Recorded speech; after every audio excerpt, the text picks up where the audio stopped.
Hello friends, എല്ലാവർക്കും ചെമ്പരിപ്പൂവിൻ്റെ പുതിയൊരു വീഡിയോയിലേക്ക് സ്വാഗതം. അപ്പോൾ നമ്മുടെ ചെമ്പരിപ്പൂവിൽ വരാനിരിക്കുന്ന ഭാഗത്തിൻ്റെ വീഡിയോ ആണ് ഞാൻ ചെയ്യുന്നത്. ഇപ്പോൾ നമ്മുടെ ചെമ്പരിപ്പൂ നല്ല അടിപൊളി എപ്പിസോഡുകളാണല്ലോ കഴിഞ്ഞുകൊണ്ടിരിക്കുന്നത്. അതായത് കുറേ നാളുകൾക്ക് ശേഷമാണ് നമ്മുടെ സച്ചി രേവതിയുടെ നല്ല അടിപൊളി എപ്പിസോഡുകൾ വരുന്നത്. അങ്ങനെ നമ്മുടെ രേവതി സച്ചിക്ക് വേണ്ടിയിട്ട് സർപ്രൈസ് ആയിട്ട് എന്നൊരു കാറ് മേടിച്ച് കൊടുക്കുകയാണ്. അപ്പോൾ നമ്മുടെ രേവതി സച്ചിക്കായിട്ട് കാറ് മേടിച്ച കാര്യം സച്ചി അറിയുന്ന നേരത്ത് സച്ചിക്കുണ്ടാകുന്ന സന്തോഷം എന്ന് പറഞ്ഞു കഴിഞ്ഞാൽ പറഞ്ഞറിയിക്കാൻ പറ്റാത്തതാണ്. അതിനുശേഷം നമ്മുടെ സച്ചി രേവതിയുടെ കൈകളിലൊക്കെ മുറുക്കെ പിടിക്കുന്നുണ്ട്. കാരണം തന്നെ ചേർത്ത് നിർത്തുന്ന ഏതൊരു സമയത്തും തന്നെ കൈവിടാതെ ചേർത്ത് നിർത്തുന്ന ഒരു നല്ല ഭാര്യയാണ് തനിക്ക് കിട്ടിയേക്കുന്നതെന്നൊക്കെ ഓർക്കുമ്പോഴത്തേക്കും സച്ചിക്ക് അഭിമാനം തോന്നണം. ഇതേ സമയം തന്നെ ആന്റണി സച്ചി രേവതിക്കായി കൊണ്ടുകൊടുത്തിരുന്ന ആ വലിയൊരു പൂമാലയുടെ ഓർഡർ അത് തകർക്കാൻ സാധിക്കാത്തതിന്റെ ദുഃഖത്തിലാണ് ആന്റണി ഉള്ളത്. അതുകൊണ്ട് തന്നെ ആന്റണി തന്റെ ഗുണ്ടകളെ ഒരുപാട് തല്ലുന്നുണ്ട്. അതിനുശേഷം പറയുകയാണ്, നമുക്ക് കിട്ടിയ വലിയൊരു ചാൻസാണ് നിങ്ങൾ തകർത്ത് കളഞ്ഞത്. സച്ചിക്കും രേവതിക്കും ഇതിലും വലിയൊരു തിരിച്ചടി കൊടുക്കാനുള്ള അവസരം നമുക്ക് കിട്ടിയെന്ന് വരില്ലായിരുന്നു. പക്ഷേ എന്തായാലും ഞാൻ കാത്തിരിക്കും, അവർക്ക് ഇതിനെല്ലാം ഞാൻ നല്ല തിരിച്ചടി തന്നെ കൊടുക്കും എന്നൊക്കെ ആന്റണി പറയുന്നത് നമ്മൾ ഇന്നത്തെ പ്രമോയിൽ കണ്ടൊരു ഭാഗമാണ്. അപ്പോൾ അതിൻ്റെ ഒരു കണ്ടിന്യൂസ് ആയിട്ട് വരുന്ന ഭാഗത്തിന്റെ ഡീറ്റെയിൽ ആണ് ഞാൻ പറയുന്നത്. നമ്മുടെ ആന്റണി എന്ത് ചെറിയൊരു സച്ചിക്ക് വേണ്ടി ഒരുക്കാൻ പോകുന്നതെന്ന് അറിയണ്ടേ. അതായത് നമ്മുടെ സച്ചി 500 പൂമാലയുടെ ഓർഡർ വിജയകുമാർ സാറിന് കൊടുക്കുന്ന സമയത്ത് ആദ്യമൊക്കെ വിജയകുമാർ സാർ സച്ചിയെ വിശ്വസിക്കുന്നില്ല. എന്നാൽ നമ്മുടെ രേവതി പറയുകയാണ്, സാർ ഞാൻ ഇദ്ദേഹത്തിന്റെ ഭാര്യയാണ്, ഞാനും കൂടെ ഇരുന്നിട്ടാണ് ഇത്രയും പൂമാല കെട്ടി തീർന്നതെന്നൊക്കെ പറയുന്ന കൂട്ടത്തിൽ തന്നെ സച്ചി ഇതാൻ വണ്ടിയുടെ ഫ്രണ്ടിൽ നിന്നെടുത്ത ഫോട്ടോയും കൂടെ കൂടിയിട്ട് വിജയകുമാർ സാറിനെ കാണിക്കട്ടെ. ഇത് കാണുമ്പോഴത്തേക്ക് പൂർണ്ണമായ രീതിയിൽ വിജയകുമാർ സാറിന് സച്ചിയെ വിശ്വാസമാണ്. അതിനുശേഷം സച്ചിനോട് കെട്ടിപ്പിടിച്ചൊക്കെ ക്ഷമ ചോദിക്കുന്നുണ്ട്. ഞാൻ നിന്നെ തെറ്റിദ്ധരിച്ചു, എന്തായാലും എനിക്ക് നിന്നിൽ നിന്നുള്ള വിശ്വാസം ഒരുപാട് കൂടിയിട്ടുണ്ട് സച്ചി, നീ ഒരു നല്ല മനുഷ്യനാണെന്നൊക്കെ പറയുകയാണ്. അതിനുശേഷം ഇവരുടെ ഇടയ്ക്കുള്ള ബന്ധം കുറച്ചും കൂടി ദൃഢാവാണ് കേട്ടോ. മാത്രമല്ല നമ്മുടെ രേവതിക്ക് പൂമാല കിട്ടേണ്ടി കൊടുക്കാനുള്ള ബാക്കി തുക മുഴുവനായി തന്നെ വിജയകുമാർ സാർ കൊടുക്കുകയും ചെയ്യുന്നുണ്ട്. അതിനുശേഷം സച്ചിക്ക്, അതായത് ഈ പാർട്ടി ഓഫീസിൽ നിന്ന് തന്നെ വിജയകുമാർ സാറും അനൂപും കൂടി ഒരു ഓട്ടം വിളിക്കുകയാണ് കേട്ടോ. ഓട്ടം വിളിക്കുന്ന വേറെ എന്തിനു വേണ്ടിയുള്ള വിജയകുമാർ സാർ തന്റെ വിജയം ആഘോഷിക്കണം. അതായത് 500 പേർക്കുള്ള ഒരു കല്യാണം നടത്തുക എന്ന് പറഞ്ഞു കഴിഞ്ഞാൽ തനിക്ക് സീറ്റ് ഉറപ്പിച്ചതിന് തുല്യമാണ്. അതുകൊണ്ട് തന്നെ പാർട്ടിയിലുള്ള ബാക്കിയുള്ള അണികൾക്കും അതുപോലെ തന്നെ അനൂപിനെയൊക്കെ ചെറിയൊരു കമ്പനി കൊടുക്കാണ്ട് ഇതിനു വേണ്ടിയിട്ട് ഓട്ടം വിളിക്കുന്ന നമ്മുടെ സച്ചിയാണ്.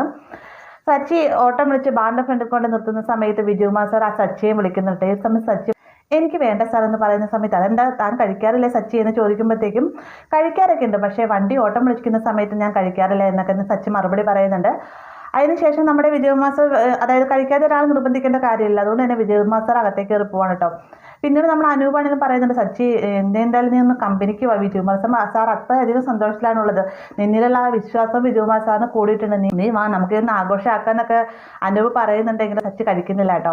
അങ്ങനെ നമ്മുടെ സച്ചി ഇവർക്ക് വേണ്ടിയിട്ട് ഇങ്ങനെ ഒരുപാട് നേരം വെയിറ്റ് ചെയ്തുകൊണ്ട് നിൽക്കുന്ന സമയത്താണ് സച്ചിക്ക് ഒരു കോള് വരുന്നത്. അതായത് കുറച്ച് ദൂരത്തേക്കായിട്ടൊരു ഓട്ടം വരികയാണ്. ഈ സമയത്ത് സച്ചി ഇനി ഓട്ടത്തിന് പോയില്ലെന്നാണ് വലിയൊരു നഷ്ടമായിരിക്കും സംഭവിക്കുന്നത്. അതുകൊണ്ട് തന്നെ സാറാണല്ലോ തന്നെ ഓട്ടം വിളിച്ചത്. സാറിനോട് ഒരു സമ്മതം ചോദിച്ചിട്ട് ഈ ഒരു ഓട്ടം പോകാമെന്ന് കരുതിക്കൊണ്ട് സച്ചി ബാറിൻ്റെ അകത്തേക്ക് കയറി ചെല്ലുന്ന സമയത്ത് ബാറിൻ്റെ ഉള്ളിൽ നമ്മുടെ ശരത്തും കൂട്ടരും ഉണ്ടാവും. ശരത്ത് എന്താ ചെയ്യാന്ന് ചോദിച്ചു കഴിഞ്ഞാൽ നമ്മുടെ സച്ചി ചെയ്യുന്ന ഓരോ കാര്യങ്ങളും ശരത്ത് കൃത്യമായി തന്നെ നിരീക്ഷിക്കുകയാണ്. എന്തായാലും ഇപ്പോൾ നിലവിൽ നമ്മുടെ ശരത്തിൻ്റെ വലിയൊരു ശത്രുവാണല്ലോ സച്ചി. അതുകൊണ്ട് തന്നെ സച്ചിക്ക് ആന്റണിയുടെ കൂടെ നിന്ന് പാര വയ്ക്കുവാനായിട്ട് ശരത്ത് കൂടുമെന്നുള്ള കാര്യം ഉറപ്പാണ്. അങ്ങനെ ഇരിക്കുന്ന സമയത്താണ് നമ്മുടെ ശരത്തിന് കൃത്യമായ രീതിയിൽ തന്നെ സച്ചിയെ കൊടുക്കാനായിട്ട് ഒരു വഴി കിട്ടുന്നത്. അതായത് മറ്റൊന്നുമല്ല, അനൂപും വിജയകുമാർ സാറൊക്കെ കഴിച്ചുകൊണ്ടിരിക്കുന്ന സമയത്ത് നമ്മുടെ സച്ചി അങ്ങോട്ടേക്ക് ചെല്ലണം. ഈ സമയത്ത് അനൂപ് പറയുകയാണ്, സച്ചി നീ കയറി പോകുന്നത് എനിക്കറിയാമെന്ന്, നീ വരുമെന്നൊക്കെ പറയുന്ന സമയത്ത് അതല്ലടാ എനിക്കൊരു ഓട്ടം വന്നു അതിനെ പോയാൽ മതിയാവുള്ളൂ സച്ചി മറുപടി പറയുന്നുണ്ട്.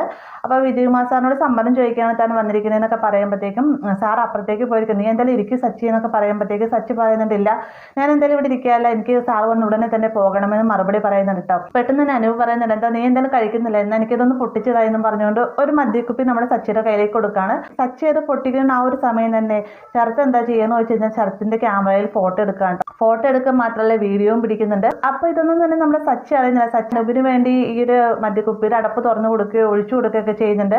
അതിനുശേഷം ഇവരോട് യാത്ര പറഞ്ഞിട്ട് വണ്ടിയിലേക്ക് കയറി ഡ്രൈവ് ചെയ്ത് പോവുകയും ചെയ്തിട്ട്. പക്ഷേ ശരത്ത് ചെയ്യുന്ന വലിയ ചെടി എന്താണെന്ന് വെച്ച് കഴിഞ്ഞാൽ നമ്മുടെ സച്ചി മദ്യക്കുപ്പി എടുക്കുന്നതും കാപ്പിലേക്ക് ഒഴിക്കുന്നതും പിന്നീട് ഡ്രൈവ് ചെയ്ത് പോകുന്നതുമായിട്ടുള്ള ഭാഗം മാത്രമായിട്ട് കാണിക്കുന്നത്. അതായത് മദ്യപിച്ച് സച്ചി വണ്ടി ഓടിക്കുന്നു എന്ന രീതിക്ക് ഒരു വീഡിയോ നമ്മുടെ ശരത്ത് ക്രിയേറ്റ് ചെയ്യുകയാണ്. അതിനെ സപ്പോർട്ട് ചെയ്ത് നിൽക്കുന്നത് നമ്മുടെ ആന്റണിയാണ് കേട്ടോ. പിന്നീട് ഈ ഒരു വീഡിയോ വൈറലാവുകയും നമ്മുടെ സച്ചിനെ വീട്ടിലേക്ക് ചെല്ലുന്ന സമയത്ത് രവിയും രേവതിയും അടക്കം എല്ലാവരും തന്നെ സംശയിക്കുകയും ചെയ്യുന്നുണ്ട്. അതായത് ആന്റണി ഉദ്ദേശിച്ച രീതിയിൽ തന്നെ സച്ചിക്ക് നല്ല രീതിയിൽ തന്നെ കെണിയൊരുക്കുകയാണ് കേട്ടോ ആന്റണിയും ശരത്തും കൂടിയിട്ട്.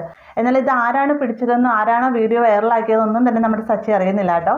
ഈ ഒരു ഭാഗത്ത് നമ്മുടെ രവിയും രേവതിയൊക്കെ സച്ചിനെ ഒറ്റപ്പെടുത്തി സംസാരിക്കുമ്പോഴത്തേക്കും സച്ചിയുടെ കുറച്ചധികം ഇമോഷണൽ ആയിട്ടുള്ള ഭാഗങ്ങളൊക്കെ വരാനുണ്ട്. അപ്പോൾ ഇങ്ങനെ ഒരു ഭാഗം നമുക്ക് വരാനിരിക്കുന്നതാണ്. വീഡിയോ ഇഷ്ടമായെങ്കിൽ ലൈക്ക് ചെയ്യാനും കൂടെ ചാനൽ സബ്സ്ക്രൈബ് ചെയ്യാനും മറക്കരുത്.